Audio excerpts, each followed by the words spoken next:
but sometimes we just need to remind Yoruba people that Nigeria was not designed to work from the day one. The establishment of Nigeria is for those to create wealth for themselves, while many of us struggle in that contraction known as Nigeria. So this morning, in just about half an hour to 40-minute maximum, I'll be giving you some of those reasons again, because many people are still having the hope and the feelings that Nigeria will eventually work one day. But if you're still one of those, I want you to remember that the globalist does not want Nigeria to work, but they want Nigeria to remain like a statistics. So at exactly almost 10 minutes before the hour of 5 a.m. in London, where we will be having this very short program again, I want us to remember that we are doing this not because of ourselves. We are doing this because our Iromo Yoruba, we are already trapped in what is known as Nigeria, and the quicker we let Nigeria to be, the better it will be for every single one of us. But since many Yoruba people always disagree, because maybe they are feeling that there will be something in it for them, and that's the reason why most do not want to support this campaign for Yoruba nation and independence. Some even question that Tabagba country, she animaloma barawaja nibe, as if our Germany, our France in their own country working barawaja. But one thing you have to remember is that nobody's going to come and give you the freedom. So that freedom has to be something that we have to fight for. And the fight is not just by weapon. It is a spiritual fight. It's also as much of a physical fight as well. So for the next half an hour in this broadcast, we'll be treating again the topic that we are dealing with this week, which is the judicial system that has failed every single Nigerian since the establishment of Nigeria, because the British never wanted Nigeria to work. If otherwise, nobody should have, taken the advantage of who we are. So, iṣẹ́ wa fúnlẹ̀ wa, forílẹ̀-èdè wa, kàgbéga, kàgbéga, kàgbéga fàlẹ́rí, ìgbàgbọ́ wa ni pé bàtí bẹ̀rù làbọ̀ mọ́, ká ṣiṣẹ́, ká ṣiṣẹ́, ká ṣiṣẹ́, ká jọlá, ìṣọ̀kan àtòmìnira ní kẹ́ ká máa lépa, ìtẹ̀síwájú fọ́pọ̀ ire àtohun tó dára, ọmọ Oòduà dìde, bọ́ sípò ẹ̀tọ́ rẹ, ìwọ ni ìmọ́lẹ̀ ògo adúláwọ̀. Àwa ni ìmọ́lẹ̀ ògo adúláwọ̀. We're working with time this morning, so that means at about exactly almost 5:30, this program will be brought to an end. So please share the program and let's take advantage of every second, every minute into this broadcast, to make those analyses and the discussion of this morning. Kí ni wọ́n ń pè ní self-determination, and why do we want to have our own country away from the contraction many of you still believe is a country? Dangote is crying. Please do not cry on behalf of Dangote, because you will be wasting your time. He's just looking for sympathy. Sympathy and Lord, because they are all criminals. Every single one of them have taken advantage of Nigeria, and no Nigerian should seek any reason to be feeling uncomfortable with some of what Dangote is saying, recently in some few days.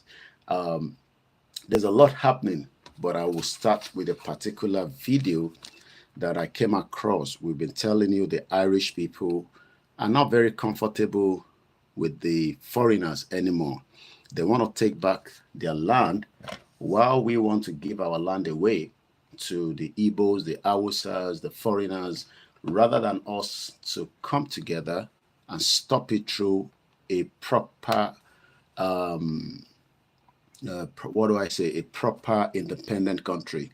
The longer you are in Nigeria, you will not be able to stop a lot of things, because as much as you are part of Nigeria, as long as you are part of Nigeria, you will not be able to stop what is presently playing out in Nigeria today. You will not be able to stop it.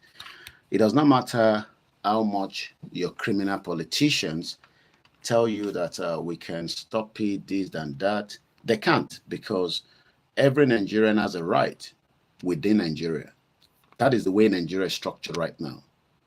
Every Nigerian have every right, regardless of the state laws, whether your state will then produce certain laws to stop certain things, especially, as many of you are concerned about whatever is playing out within the Southwest today. Komata, as long as you and myself remain Nigeria, every Nigerian would have the same right like you.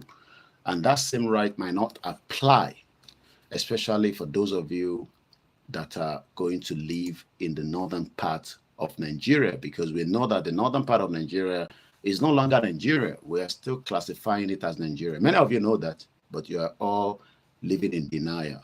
You are waiting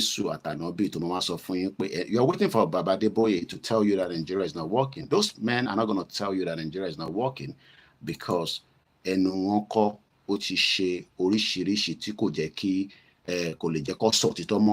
so most of you looked at them as men of God. I don't see most of them as men of God. I see them as businessmen that cannot say the truth. And I can wonder why millions of followers of these religious leaders, are expecting the best out of, some of your leaders from the religious section, and probably even those that call themselves, they are Afenifere, Koda. Attack Koiki láti ọ̀dọ̀ àwọn Àgbẹ̀kọ̀yà. I pity a lot of you. It does not matter. Look, I am 3,000 miles away from Nigeria. I have a better life that I can live here for the next 60 years. But most of you in Nigeria will struggle to even have 3 square meals, not to talk about good healthcare, good education for your children, and so many other things. Look, people die accidentally in the UK. There's a lot of mishap. There's a lot of problems as well. But even if any of such happen to some of us in the UK, we are guaranteed that our family will be taken care of for the rest of their lives. There will be so much injustice in Nigeria that millions of you will not be able to stop.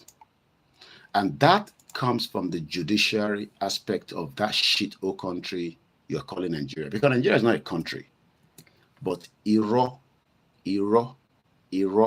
what if it ba Nigeria je? So many people are thinking that Baba Adeboye ma gbowo soke aba Ọlọ́run sọ̀rọ̀. Ọlọ́run ẹ jọ̀ọ́ àwọn criminal politicians yìí ẹ bá wa kó sí wọn nínú kó ṣe dáadáa fún wa. They're not going to do it.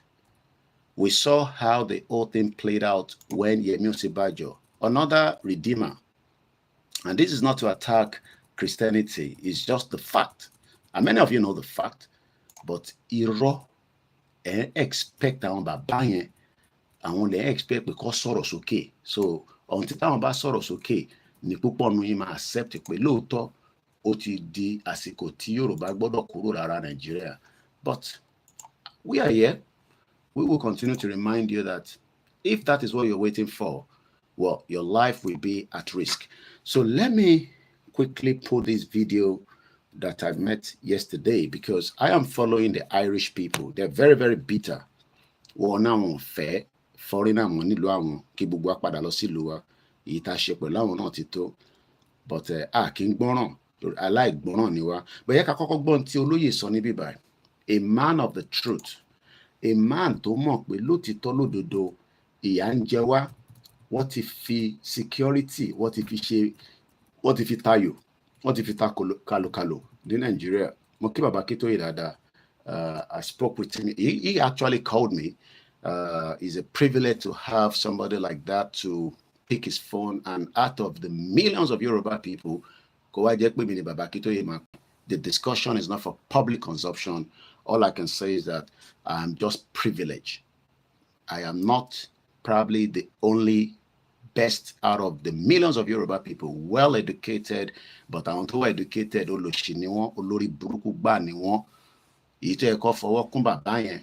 Can get the hell out. Àfikẹ́lọ́mà jó Davido, jó Naira Marley, jó Takasufe. Èyí tó yẹ kí gbogbo wa ká fi ọpọlọ wa ká fi support bàbá yẹn, ká fi ràn lọ́wọ́. Àwọn olòṣì tẹ́yìn pè ní àwọn elite, àwọn born bastard. Àwọn tó yẹ pé ìpè wọn fún lójoojúmọ́. Wọ́n ní support bàbá yẹn. Àwọn olórí burúkú lọ́mọ máa ṣe analysis òfò lójoojúmọ́. Analysis yẹn ló ti ń ṣe fún Nàìjíríà láti how many years till date tí yà fi ń jẹ gbogbo wa. Lóòótọ́ àwa kan ti escape, but millions of you will not be able to escape because British only for any visa.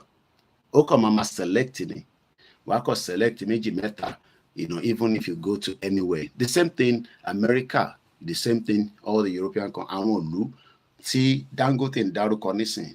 Ó pẹ̀lú kan ní Malta, ó ní NNPC, wọ́n lọ set up in tán pè ní blending machine tó fi ń blend crude oil. Wọ́n dìídì lọ set it up sí Malta. Our move crude oil láti Nigeria, crude oil tàwa wá gbé lọ sí Malta, wá reproduce it, wá refine it, wá dá padà sí Nigeria. Wọ́n wá ń fẹ́ pọn ara wọn. Ó náà kó 100 million fún lórí burúkú Fáṣọlá bomb bastard àwọn olòṣì. Ṣéyàn làwọn yẹn. And when we are sitting here, some of you idiots, ẹ wá máa defend àwọn olòṣì. Èló ni wọ́n gbà nínú 100 million. Àwọn ọmọ Èkó àfẹ́jẹ́ kí Ìgbò gbé Èkó. Eventually, má láti gbẹ̀kó mọ́ yín lọ́wọ́.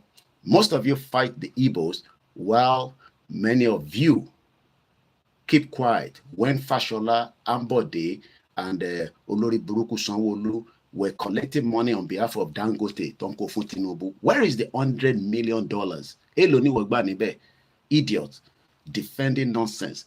How much did you collect from that? Ẹ jẹ́ ká kọ́kọ́ gbọ́ Olóyè Ìgbòho bàbá tiwa, ànábì tiwa ní wákàtí. Èmi ò rí Jésù. Èmi ò dẹ̀ pàdé ànábì, a kò gbọ́ ni nínú ìwé tó kọ fún wa, Quran àti Bible. That's all we saw. Kódà Ògún àbá Ọbàtálá, ìbọn lọ ti ta Ọ̀ṣun festival, wọ́n ti ta dànù. They've sold it. Àwọn lórí burúkú, àwọn governors of fò, àwọn bàbá burúkú. But ẹ jẹ́ ká gbọ́n tó lóye sọ níbí báyìí. This was during his mother's burial. It's just a reminder. Torí pé elétí dídì ní gbogbo wa, a kì í gbọ́ràn. So we have to keep reminding ourselves that security la kọ́kọ́, ìlú tí kò bá ti ní security ìbẹ̀lẹ̀ ti fẹ́ rí tourism. Kudos to Arole Tente, my brother. Wọ́n gbé brother wa kan wá, wọ́n ní ká wá ṣe tourism. How are you going to do tourism? Ṣé mo tán pè ní tourism? Tourism is not set up by the people. Government ló máa set up tourism by first implying the laws and the policies so that the airline tó ń gbéyàn bọ̀. Do you know how many people will be paid for the glitch to ṣẹlẹ̀ láìpẹ́? Millions of people. And I haven't got the time this morning, so let me just go straight to it because I'm really pressed with time. I will not be mentioning names, because 5:30, I want to end this broadcast. Bones okay, Igbo Osha.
Now, point tí bàbá olóyè Igboho raise níbẹ̀ yẹn pé Buhari ti fi Nàìjíríà yáwó.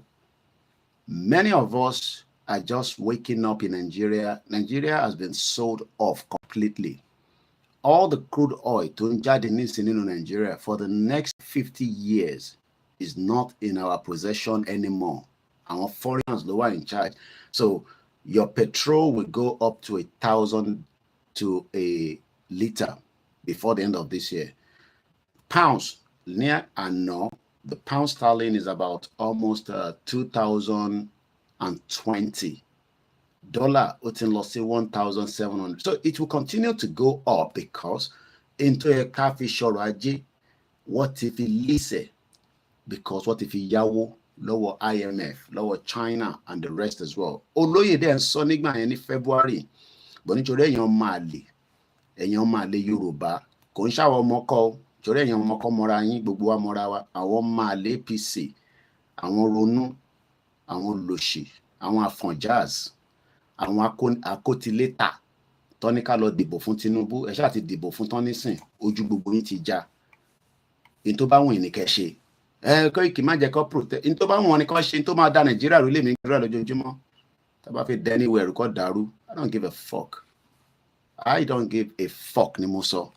In tó bá máa ṣẹlẹ̀ ní kó ṣẹlẹ̀ ní Nàìjíríà. I don't care because something needs to spark for that bloody country tó ti mẹ̀jẹ̀ everybody. Bó ṣe mẹ̀jẹ̀ wa lẹ́yìn náà mẹ̀jẹ̀ ara yín. Àfi kẹ́ máa jàǹbá fúnra wa. Ìtẹ̀ máa ní àwọn oògùn ní àwọn oògùn tí bàbá yín fún yín kẹ́ sàsáwọn lórí burúkú politician yẹn kọ́ wọgbó lọ.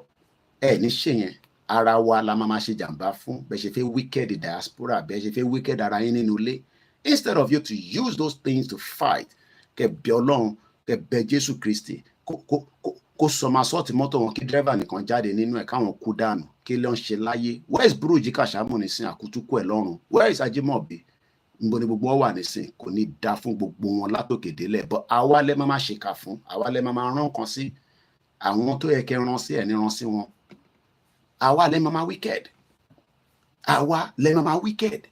Ẹ lóògùn yẹn nílé, ẹ ní Bible nílé, gbogbo ègún tó ń bẹ nínú Bible ẹ rán padà sáwọn olóṣèlú. Àwọn ló jẹ́ ká máa suffer. Ó jẹ́ ká ti padà sí Nàìjíríà. Kí ni mo ń ṣe London for the last 24 years. Ó ti sólúwẹ̀, kí là ń ṣe ni, kí là ń jẹ́ kó ṣe ń bẹ̀. Àwọn jeans, àwọn trouser, alọ́nulẹ̀, alọ́nfọbọ́, àbáríṣẹ́ díẹ̀ sí, a máa ṣe business kékèké. Business ọ̀hún náà a lè bá yín ṣe láti Nàìjíríà wá sí bíbáyìí. Ìlú tó ní iota of truth, kò sí justice system. So olóyè ń sọ pé Buhari náà dà nísìn. Bí níṣùrù bá mi, mo kí gbogbo ẹ̀yin ìyá tí ẹ dúró ti olóyè. Wọ́n fi pa ni. Ìyá kan tó pè mí lánàá. I'm going into all the details. Mo wá pe olóyè pé kó gbọ́ nǹkan tí ìyá yẹn sọ. Wọ́n fi pa olóyè ni. Bá dúpẹ́ fọ́lọ́run pé ẹ̀mí ẹ̀ ṣì ń bẹ. Èmi dẹ̀ sọ fún yín pé tí kò bá ti sí actor mọ́ nínú movie gbogbo wa pátá kò sí. Tẹ́ bá ń dúró de Gani Adams bá ṣe máa dúró títí ẹ má ní kí Jésù máa fi dé. Bá ṣe máa dúró dọ̀la nìyẹn. Bíyàn bá ń dúró de bàbá yẹn. Bíyàn bá ń dúró de irú Gani Adams yẹn. Àwọn ló mọ ogun tó pọ̀, àwọn ní kinní kan kinní. Ẹ jẹ́ ká kó gbogbo ẹ̀ síta kájọ darapọ̀. Ká shut everywhere down. Irọ́ ó ní àwọn dúró dá láàfin kan tó máa ṣígun fáwọn. Aláàfin kẹrì ìmírà láàfin in tó sọ lórí ibà máa tọ́jú yẹn dàpamọ́. Èmi náà ti dàgbàlagbà máa gbé sábẹ́ ẹkùn. In tí Aláàfin sọ fẹ́mi pẹ̀lú wọn ìyẹn ṣe ní tí a máa sọ lórí social media classify information ni. Bẹ́ẹ̀ máa dúró de Gani Adams. Ẹ máa ká jọ sowọ́ papọ̀ pẹ̀lú ọmọdé yẹmọ. Kò béèrè owó lọ́wọ́ yín, ó ní ká jọ sowọ́ papọ̀ ni. Ká jọ sowọ́ papọ̀. Wọ́n wá mọ̀ pé ó máa ní ìdòwó, wọ́n wá gbé ẹsẹ̀ lé àkáǹtì ẹ̀. Tinubu wá débẹ̀ kò release àkáǹtì yẹn. Àbí jòrò mọ̀ pé owó ṣì wà níbẹ̀. Ó mọ̀ pé owó tó tówó ta lè fi ṣe rally wà níbẹ̀. Owó tó tówó ta lè fi tí bá nídìí 10 million nísìn máa ní olóyè fún mi 10 million kí n lọ ẹ̀yẹ tí bá inú tí wọ́n ti ń ṣe nìyẹn ti ń jẹ. Ìwọ náà gbójú síta kó máa ṣe tèmi náà ń ṣe. Púpọ̀ nínú tẹ́ pé fake account lẹ́ ń lò. Ibi tí wọ́n bá ti ń ṣe nìyẹn ti ń jẹ. Ìwọ náà gbójú síta. Gbójú síta bí màá ti gbowó ṣe gbójú síta.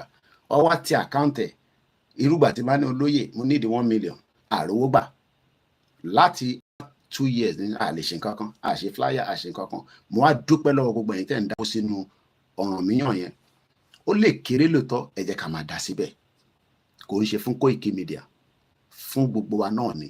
everybody tó ń pè mí pé Koiki mo fẹ́ dáwó ó dà kó tẹ̀ tí wá bá wa ṣe dáadáa pé 120 yẹn fáwọn àtàwà nílé èyí tẹ́ bá lè dá tí náà labroad 120 ẹ̀dá ẹ má listen sí gbogbo àwọn olùsídúpẹ́ tó dé tó da gbogbo ìrìn àjò òru láàrin méjì àwọn born bastard. Let us keep pushing. Nàìjíríà máa pín kò sí bàbá ńlá ẹni tó lè ní kò ní pín bẹ́ẹ̀ bá wá ní kò ní pín Simon Ekpa náà máa fojú Nàìjíríà hàn máa bò mo wà lórí program ẹ̀ ní lánàá ẹ já gbọ́n tó lóye sọ̀tàn torí lásìkò púpọ̀ láàárọ̀.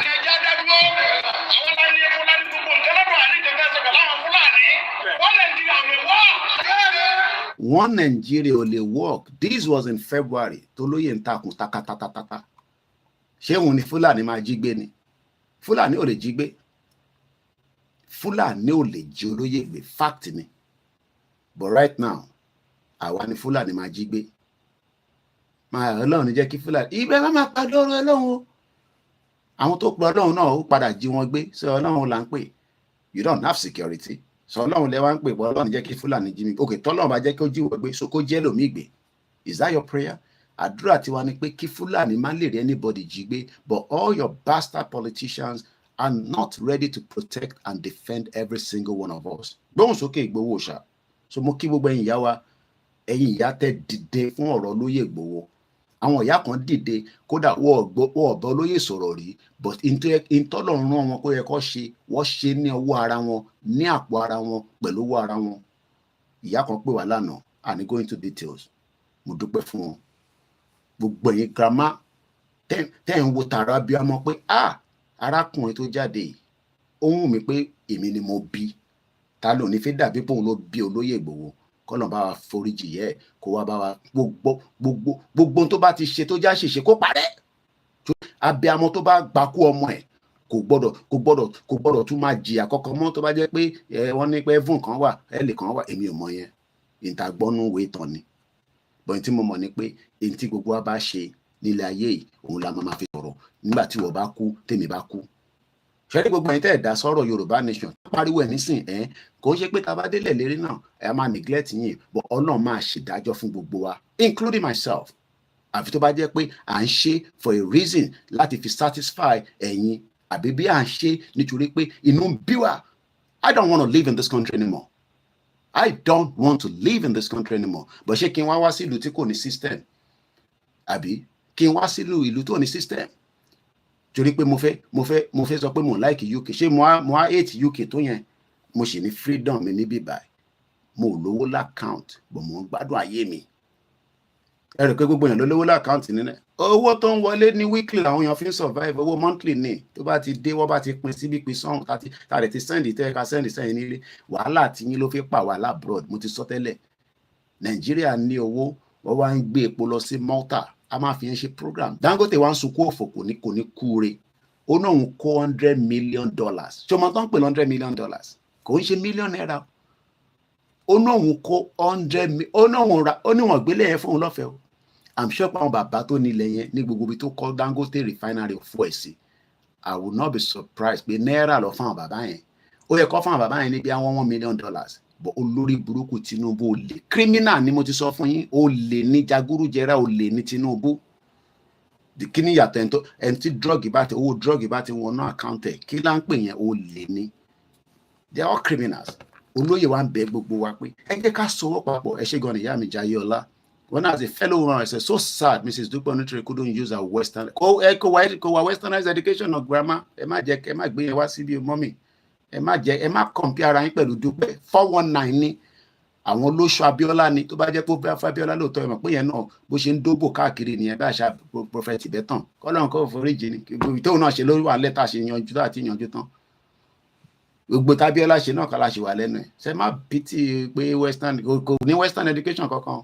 Èmi mú àwọn ìyàwó Abíọ́lá kan ìkan gbé pẹ̀lú mo tẹ̀ rántí mọ́ ti pẹ́ mọ́ sí ló ṣe wá sọ fún mi pé ṣé mo rántí ìyàwó ẹ̀ kan mo fẹ́ dárúkọ ẹ̀ lórí social media ọmọ ẹ̀ gbé pẹ̀lú wa nígbà tó ń renovate ilé wọn ní London. I'm talking about years back.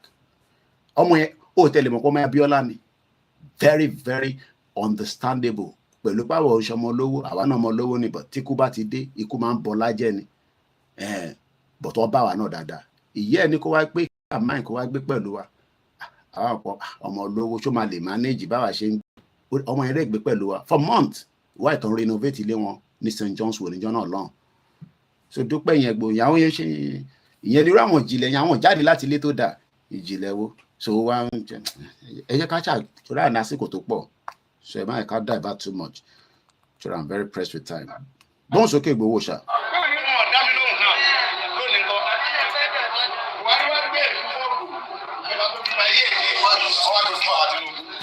Bẹ́ẹ̀ni tẹ bá mọ ohun tí Buhari ti ṣe sí Nàìjíríà kó tó gbé fún Tinubu Tinubu kò tẹ̀yẹ kó gba gọ́ọ̀mẹ̀ntì yẹn but òun náà fẹ́ẹ́ di pé kọ́ lè bá sọ pé Tinubu ló ń lọ yẹn. Mo kí gbogbo yẹn tẹ̀ ń lo fídíò wa ẹ máa bá mi kọ́tẹ̀ yìí tẹ bá fẹ́ ń bẹ̀ ẹ máa kọ́tẹ̀ kẹ́ máa fi jẹun mo kí Yorùbá space mo rí pé mo máa ń lo fídíò bí mo ṣe rí kan yìí tó ṣe because àwọn lè ní follower jù mí lọ èmi ò rówó gbà lórí tèmi ẹ̀yẹn máa fi tèmi gbowó èmi fẹ́ ká gba country tèmi náà máa set up business èmi náà fẹ́ ṣe business ẹ̀rọ pa fẹ́ jókòó máa gba 10 naira 10 pound lórí social media ni èmi náà fẹ́ nílé iṣẹ́ nílẹ̀ Yorùbá tí máa máa san tax fún government tí bá dẹ̀ ṣàṣìṣe judicial system gbọ́dọ̀ dé pẹ̀lú ilé iṣẹ́ mi kò ń ṣe gbogbo yín tẹ̀ ń ṣiṣẹ́ Nàìjíríà ṣé any right as a worker ní Nàìjíríà a ní judicial system ò ṣiṣẹ́ olóyè ariwo tó ń pa nìyẹn gbóhùn sókè Ìgbòho ṣá Ọlọ́run bá ń dúró tiẹ̀ fẹ́ pè mí tó mo tẹ̀ rántí many times a sọ̀rọ̀ títí di òru lánàá ni kọ́lọ́n bá ń dúró tì gbogbo ìgbà tó bá ń sàsí gbogbo àwọn tó bá ń sàsí kásàsí yẹn máa padà lọ bá wọn torí pé jẹ́jẹ́ ló jókòó tọ́lọ́run bá wa gbé dìde kò wá ń ṣe pé òun nìkan lálágbára ẹ̀yin Àgbákọ́yà tó náà ń sọ̀rọ̀ sí mi kan èmi ò ní láti sọ̀rọ̀ sí anybody oyè yín problem ti gbogbo yín ni kò ń ṣe problem tèmi èyí tí Ọlọ́run fẹ́ mi láti máa fi jagun òun lèmi fi ń jà èyí tí Ọlọ́run fẹ́ yín náà ẹ lọ máa prepare every day ni mò ń jí ni mò ń wá information láti fi jagun Yorùbá nation from the media perspective so èyí tí olúkálukú bá ní òun ni kó lọ lò ẹ̀yin tẹ́ wá lówó ẹ fowó jà ẹ̀yin tẹ́ lówó ẹ comment ẹ̀yin tẹ́ lè comment ẹ máa wò wá bí orí rẹ̀ sí.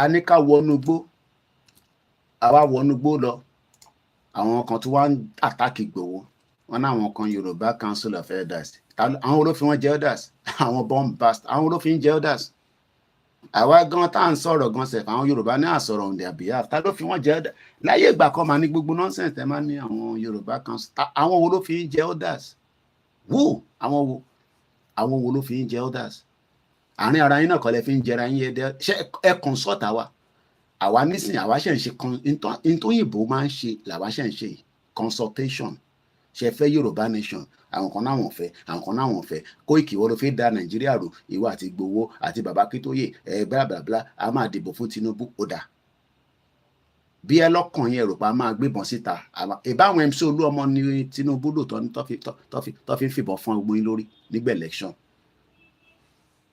so ṣáwa máa ní kẹ́ má dìbò ẹ ní right láti dìbò so.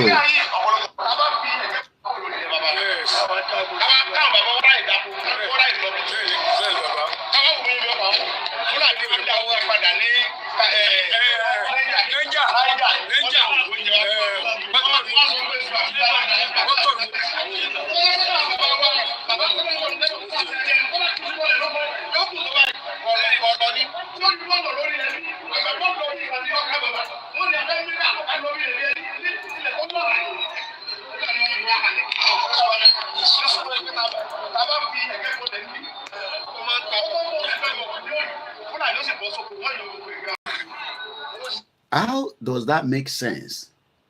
Kẹ́yìn lọ ṣe wàhálà ìtàn pè ní manual wàhálà lẹ́ ń ṣe wàhálà tẹ́ ń ṣe yẹn àwa gan ò lè ṣe because àwa ti use more everything mechanized bí bá wá Nàìjíríà ní sẹ́ mi ò lè ṣe oko máa lọ máa fi àdá ṣáàkì ní èmi ò lè ṣe o màá yà máa wò ni because a ti use more everything wà automated a ti use more ká ṣe nǹkan in a systematic way ẹ̀yin máa wá ṣe wàhálà yẹn tán Fúlàní kan wá dé lọ́sàn-án kan òru kan á dẹ̀ mú màálù á dẹ̀ dá síbẹ̀ wá dẹ̀ jẹ gbogbo ẹ̀ olóyè wa ní kò jẹ́ kó rí bẹ́ẹ̀ kí lẹ padà sọ fún náà ṣe bẹ́ẹ̀ ń bo náà ni ẹni tí ẹ ti pọ̀ jù kí ló dé olóyè lọ jókòó síbì kan ó dẹ̀ ti jókòó sójú kan báyìí nísìn ní Germany nílùú tó ti ń gbádùn ayé ẹ̀ kí a máa jẹ gbogbo wa lásìkò bá tó àwa béèrè ẹ̀tọ́ fún olóyè ṣẹ́rí wọ́n tún pè àwọn ìkànsí tó kàn anybody tó bá ti ṣí phone line tó ti fi íńtánẹ́ẹ̀tì sí phone ló vibrate yẹn o bó ṣe máa vibrate lẹ́gbẹ̀ẹ́ ìyàwó mi nìyẹn o ní 5:20 ẹni tó ń pè yẹn ò ní wo time bí yá tàbí yẹn bá ti pe Koiki lélẹ̀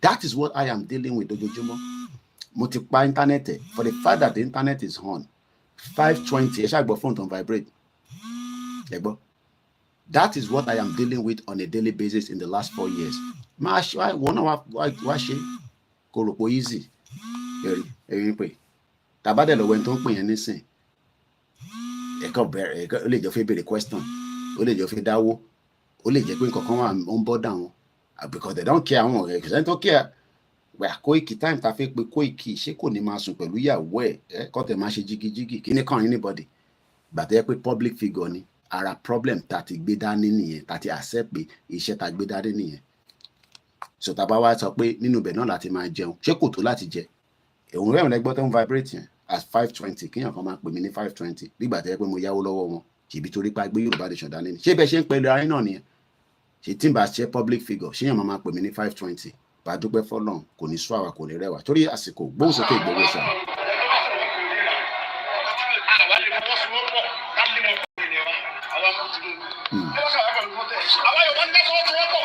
kíní kan wá pẹ̀lú protest olóyè sọ ní February in tó kàn wá ni pé ká wọnú igbó ká lé Fúlàní lọ tá bá ti kọ́kọ́ lé Fúlàní lọ ẹ̀ lè kọ́kọ́ jẹun àwa máa resolve èyí tó kù kí ni tó kù self-determination and it's a movement. mo kí n láti Hong Kong ìlú tó da mọ̀mísí mi nọ́bẹ̀ ní in the 80s agolọ́mà ló ń rà níbẹ̀ ó dẹ̀ ní mídíà wa kan náà tó wà ní Hong Kong tó ń ṣiṣẹ́ dáadáa mo dẹ̀ kí gbogbo àwọn mídíàs wa mo kí wọn.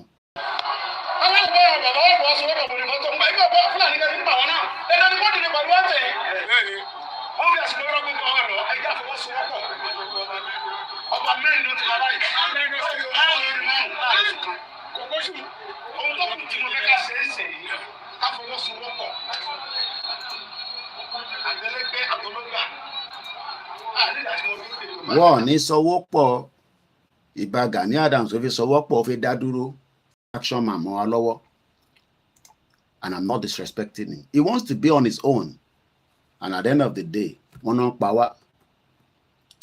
pa wá ìbá náà fẹ́ ṣe anniversary ṣọ́rọ̀ anniversary lè kó kàn nísìn I heard that he wants to celebrate anniversary ṣé gbogbo tó ń ṣe wá nísìn ọ̀rọ̀ party ni anniversary our in danger ẹni fẹ́ celebrate anniversary OPC and OPC dẹ̀ ti pín sọ́nà so many yẹ́yẹ́ that shows that we are not having somebody like him that can defend us wọ́n ní àwa nínú ewu ìbá náà fẹ́ celebrate anniversary kí lẹ̀ ń celebrate ilẹ̀ Yorùbá wà in danger ẹ̀ ń sọ̀rọ̀ anniversary gbogbo yẹn á máa ṣe yẹn lọ́jọ́ iwájú and that is why àwọn tó máa ń sọ̀rọ̀ anyhow sí yín I just wonder ṣé wọ́n ní right because àwa nínú ewu ẹ̀ ń sọ̀rọ̀ anniversary ṣàrọ̀ anniversary lè ka gbé dání nísìn gbogbo ilẹ̀ Yorùbá wà in danger ẹ sọ pé sí in danger ó kù díẹ̀ mò ń bọ̀ ànípẹ́ parí ètò yìí bọ̀ mo fẹ́ gbá fídíò ìdílé tán káwá lọ play fídíò kan tó kù tí mo fẹ́ lò.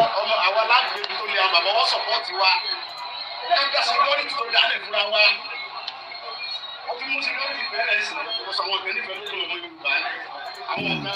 tó o bá má wàá sọ pé o fi darapọ̀ mọ́ ìfẹ́ lódùn torí kò lè bá wa di spy ẹ̀ wò gbogbo 2 weeks ago àti ní káwọn ọmọ yẹn máa lọ bẹ́ Ògún wọ́n bẹ́ Ògún gidi láti last 2 weeks anybody tó bá náà máa gbà bọ̀dì fún wa lórí ìrìn àjò yìí èmi ò pity anybody tó bá kú kan pé alábọ̀dì nìyẹn o jẹ́rẹ́ àwọn kan ní ẹ Koiki èèyàn kan kú kò yẹ pé mo lè dárúkọ nìyẹn o èèyàn kan kú mo sọ̀rọ̀ ẹ̀ kò sí tó kàn mí o any fucking body tó bá ti gbà bọ̀dì fún wa kó kú dànù ni o kò sí tó kàn mí o torí ẹ̀ ń fi kún ránṣẹ́ sí èmi náà lójoojúmọ́ o èmi náà dúró dáadáa ni o àwa náà á dúró dáadáa ni pẹ̀lú Ọlọ́run ẹ̀ tẹ́ fẹ́ gbé ṣubú lèmi náà ọkùnrin èmi náà mọ̀ pé fẹ́ gbé mi ṣubú torí ẹ̀ ń bọ́n bastard torí tí mò ń ṣe bí ìgbà tẹ́ pé mo ń jẹ́ nǹkan kan lábẹ́ ṣé mi gẹ́gẹ́ bí Tinubu tó ń fowó bribe gbogbo àwọn olórí burúkú yín lọ́tún lọ́sẹ̀ ó náà ń gba 100 million Dangote ní 100 million lòun kó fún Tinubu níbo ló kówó yẹn sí kí ló fi ṣe kí ni 100 million padà ṣe ní Lagos State ọgbà owó ilẹ̀ lọ́wọ́ Dangote tó bá ti gbọ́ máa lọ jàjà tó jẹ́ kó kàn ẹ́ 100 million wọ́n ti pin mọ́ra wọn lọ́wọ́ àwọn olùṣì. Olóyè gbóhùn sókè torí mọ̀ lásìkò tó pọ̀.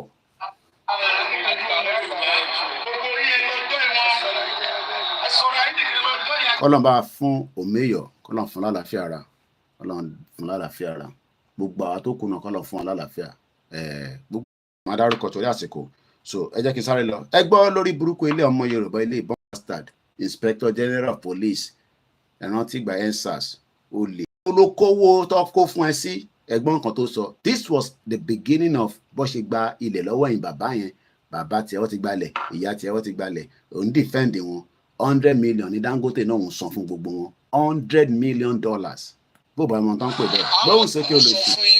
Kí ló sọ? A fẹ́ wá kọ́ rìfáínárì fún yín bí. Olórí burúkú. Ṣé ẹ rántí àbẹ́ ìrántí? Mo dẹ̀ ní ṣé ẹ fẹ́ mọ́ ká máa gbé lọ. Kí lẹ sọ ń gbà yẹn? Ṣé ìfẹ́ tẹ bá fẹ́ náwó yín sókè o? Àwọn tí òye ṣe ti gbọ́ mi sì ṣó ti wé yín. Ṣé mo pa lè gbé kí ní lọ sí Badagry ṣá? Badagry gangan lè pé wá.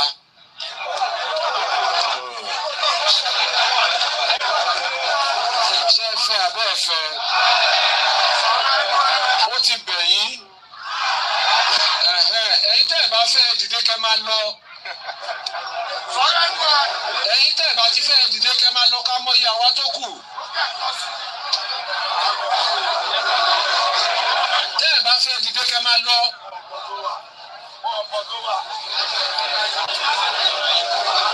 Now, kò sí nǹkan kan tó kù mọ́ ju pé láti wá sọ fún yín sí pé fúnrara mi èmi mo wá fà lé yín lọ́wọ́. Mo fà lé ẹ̀yin ọba lọ́wọ́. Mo fà lé ẹ̀yin ìjòyè lọ́wọ́. Mo fà lé ẹ̀yin ọmọdé lọ́wọ́, mo dẹ̀ fà lé ẹ̀yin àgbàlagbà lọ́wọ́. Ó fà lé wọn lọ́wọ́ bọ̀ kò sọ pé òun gbọ́wọ́. Ó náà òun fa Dangote bẹ́ẹ̀ bá mi tó ń sọ Dangote ni. This was the beginning and the genesis of how the refinery land was taken from those fathers of ours. Àwọn gbowó lé lórí. Ó náà òun fà lé wọn lọ́wọ́. Ẹgbọ́n ìtókù. Tó padà sẹ́yìn ni. Ẹ̀yin ọba lọ́wọ́. Okay. Mo fà lé ẹ̀yin ìjòyè lọ́wọ́. Okay. Mo fà lé ẹ̀yin ọmọdé lọ́wọ́, mo dẹ̀ fà lé ẹ̀yin àgbàlagbà lọ́wọ́. Okay.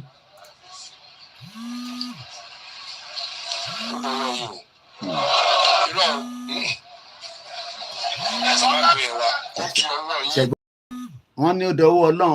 Ẹ má gbọ́ Ọlọ́run wá. Ẹ gbọ́ Ọlọ́run sẹ́gbẹ̀ẹ́. Òun fà lé ń lọ́wọ́. Ìyẹn kan ló sì tún pín yẹn o. At 5:30. You see talk anybody. Wọ́n ní àwọn fà lé Ọlọ́run lọ́wọ́. Àwọn nínú má gbọ́rọ̀ Ọlọ́run wá. Àwọn ò fẹ́ gbọ́rọ̀ Ọlọ́run. Wọ́n fẹ́ gbọ́rọ̀ Ọlọ́run. Ní kàn wọ́n pẹ̀lú ọ̀rọ̀ Ọlọ́run. Ó ní kàn má gbọ́rọ̀ Ọlọ́run wá. Ṣìbí nǹkan táwa náà sọ nígbà nìyẹn. Ọ̀rọ̀ Ọlọ́run ọ̀tọ̀. Ọlọ́run ọ̀tọ̀. Ẹ má fi Ọlọ́run, ẹ má fi kọ́ wa lọ́rùn. Kákọ̀ bẹ Ọlọ́run kó jẹ́ kí ìrìn àjò yìí kó tètè yá. Gbóhùn sókè, criminal man.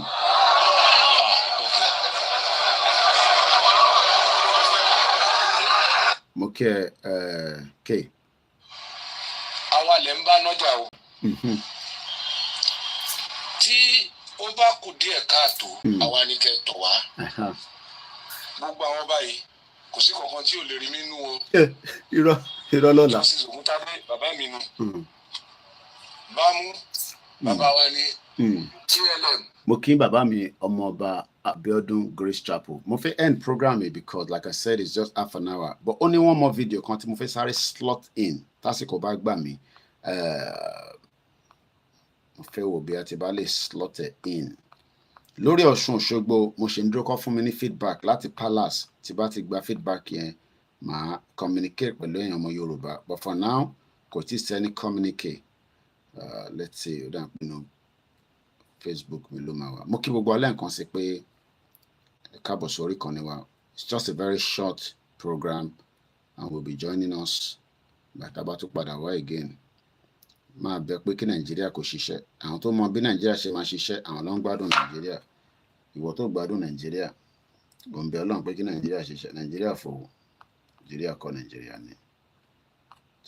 Jẹ́ káwọn diaspora, àwọn ni the most, not gbogbo wa o. Àwọn ló ń tàn yín pé Nàìjíríà máa ṣiṣẹ́. Tí wọ́n bá ti wá sójú, mo rí kan tó lọ sójú di ọba, ó tún di next year. Kẹ́tó tún lówó lọ́wọ́ nígbà tó bá ti wá sójú di ọba. Thanks for coming over. Thanks for coming over. Really appreciate it. We have obviously nobody to speak on behalf except for we've one local media. But I want to know these are the àwọn Irish lele tó ń bínú rẹpẹtẹ pé foreigner ti pọ̀ jù ní ọ̀dọ̀ àwọn ọ̀fẹ́ yín mọ́. Go back to your country. Go back to your country. Number. The last part of it. Video. I'm gonna end this program because I'm really pressed with time because in Latin will get on more do so I got the last part. Bringing all these men into Ireland, young single men, putting them in a tent. What is the plan? What's this integration they're talking about? What does it mean? What is the plan? You are bringing all these men into this part of Ireland. Kini plan? They become non-nuisance. Just like be àwọn tó ń wọlé wá bá wa náà tá ṣe ń complain pé wọ́n kàn dá wọn sí ilẹ̀ wa, wọ́n dá wọn. But kini plan? Integrate. How are they going to integrate into our society? The only jobs I've seen them doing is security. I was in a main bus station in Dublin, and who is doing security in the bus station? The immigrants.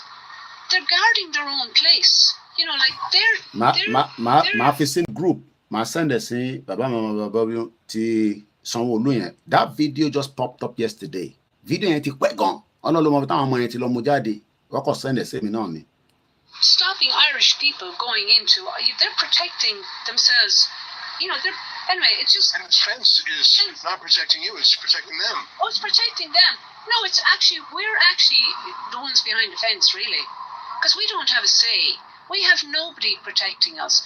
We have, you know, the government, our local TDs, our local representatives, the Gardaí, and who else? Even the people in the town. You know, there's a split in the people. It's a lovely small community and people get on really well on the whole.